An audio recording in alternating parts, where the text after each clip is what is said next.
Let's start with a spoiler review.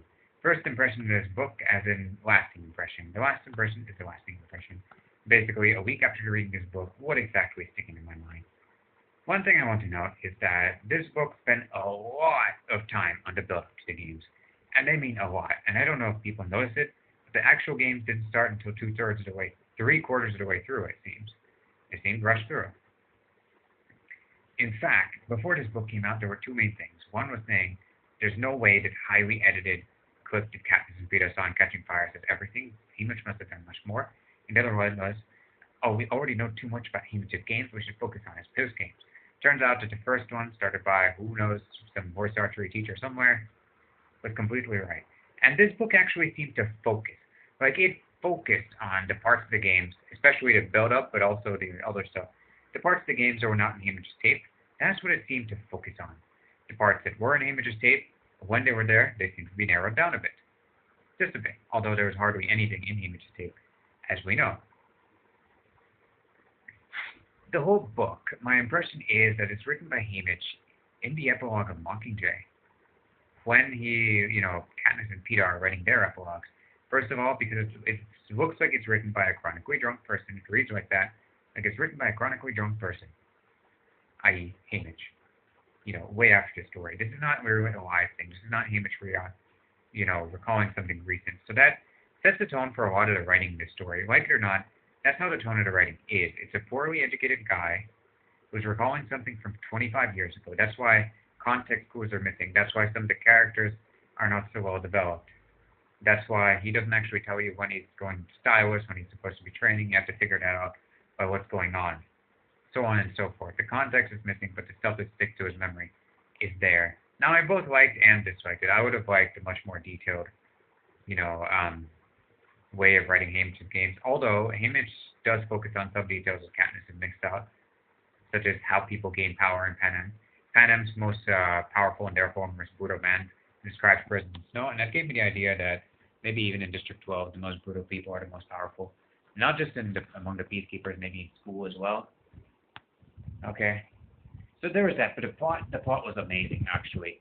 No, one of my biggest complaints was that we don't actually see, but here's the thing. Haymitch doesn't actually recount much of his stuff, unless it's immediately relevant. He's not here with this build up to that played knife games, I've done this, I've done that, so I'm going to still headcanon. He was in a lot of fights, even before the Hunger Games. A lot, I'm sure. I mean, he jumped into a fight with peacekeepers, there's no way he had fought before. Especially with District 12, having only one school. Yeah, no way. Especially with him knowing that brutality is what gets you power and he's pretty popular. No way. Okay, so as for that, second of all, as I read this book, it is the most brutal, it's the saddest, it's the goriest, it's the most violent book. The only reason I could even handle this book is because I knew the outline of the plot from the main trilogy. That's the only reason. Like, if I didn't know the outline of the plot, like, I would be like, I'd put this book down 3 or 4 times. Even when I did know, I put this book down once. I don't know why that freak Redditors are complaining that Lenore Dove's death was anticlimactic. Are you freaking kidding me? Are you kidding? Really? I mean, yes, Lenore is doomed, even I could tell, and yet it was just so intense. Welly's death, I don't know, it just didn't hit me as much as it seems to be hitting a lot of other people. Amber's death, only because I kind of knew, kind of could guess. Same with Maria's death. Okay? My theory is that Amber and Maria's deaths are just so, disgusting that most people's minds just refuse to imagine them. But I found those two deaths much more gruesome than those. And please don't complain that, fewer people are going to watch if it's rated R. It has to be, first of all, this is no kid's book. It's a Miss Waypoint book.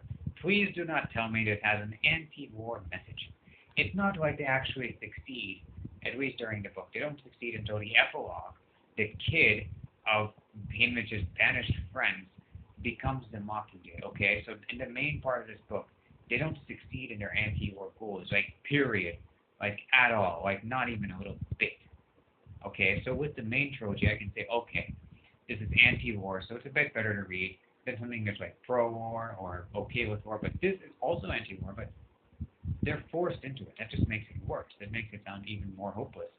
The epilogue is just to provide context, just like how the prequel to this book, Ballad of Songbirds and Snakes, I know one of its main reasons to provide context for this book. The epilogue, too, is just to provide context.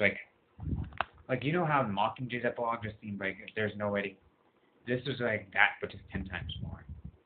And a lot of things in the main trilogy just make more sense. I really think if you were introduced to this first time, you should really actually read the books in chronological order.